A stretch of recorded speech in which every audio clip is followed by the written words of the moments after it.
violets are blue, this is a representation of me and what I do. So the object that I brought today is a rose, and it's actually not just any rose, it's a rose grown from the garden that I have in my backyard.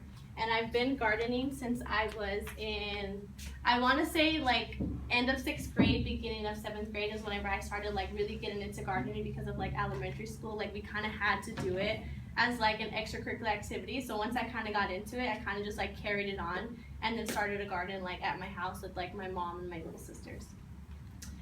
So this garden represents my life in 3 aspects. So planting a seed basically into my future, watching it blossom, so basically through my trials and tribulations and things that I have to take care of, and then also once it sprouts, it's basically like the success of my life.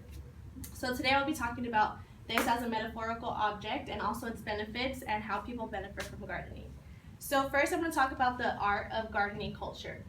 So gardening is not just something like, oh, I'm just going to go plant some seeds and just let it be. You kind of have to tend to it like it's another form of a child. So people kind of do gardening for reasons such as a stress reliever. It's actually proven to better your mental health. So whenever people have or suffer from depression, you kind of just get outside, be in the sun, keep active, and keep your mind off of things that you're going through mentally. And then also, it's kind of another form of exercise without exercising, because you're like pulling weeds, you're planting, you're kind of packing into like the soil and things like that. So then also another representation that this culture has is it's a hobby. A lot of people like gardening just to do it just for fun. So there's sometimes where you'll see kind of like older people take this hobby whenever they're retired or they have nothing to do. They're kind of always just in their front yard gardening, watering, cutting their trees, picking their plants, taking off all the rose petals that fell that are dead, and just keeping their yard nice and things like that. So now that I told you how other people identify with this culture and what this culture represents, I'm going to speak to you how I identify with this culture. So looking at a rose, basically, once it's done, it looks like this. Well, it kind of looks a little better, but it kind of blossoms into something like this. So for me, how I represent with this is whenever you plant a seed, you kind of put the best foundation you can.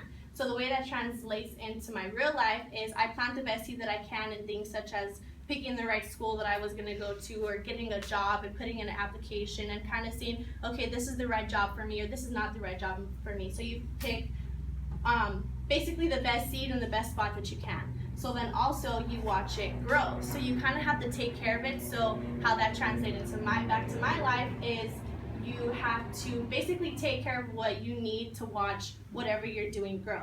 So let's say for me as a job, you kind of have to put in a good resume, you have to basically do good on your interview and things like that, just to make sure that it's going to start growing correctly. So then also how it represents once it finally blossoms is the success that I have in my real life. So if I did everything correct and I did everything that I needed to do, it's actually going to grow and blossom into a full-grown flower like this if I did everything right. So that's how it kind of represents a metaphorical object in my life whenever I see a flower. Also, I don't know if you guys know how DJ Khaled, how he's really into like flowers and things like that, and he calls them like his angels. So a lot of other people kind of do see flowers as a metaphorical object and say, you know, there's flowers everywhere, these are my angels. And so for me, I kind of just see a flower and just like, okay, you know what, like it took a lot for that flower to come out of the ground and actually grow, and there was a like whole process behind it, not just planting a seed and then just leaving it alone and then never touching it ever again. There was a whole process behind that, and for me, that's how I identify my life. So I kind of see gardening as, well, I'm going to plant this and I'm going to watch it grow, and I'm also going to plant something in my real life and watch it grow. So I hope you guys have a better understanding of how gardening culture works. And now that I've talked to you about gardening culture and the benefits for your health, for another form of exercise and how it releases your stress, I want to tell you today, next time you see a flower, don't pick it off of the ground. Kind of just admire the angels and the beauty that it has physically and metaphorically.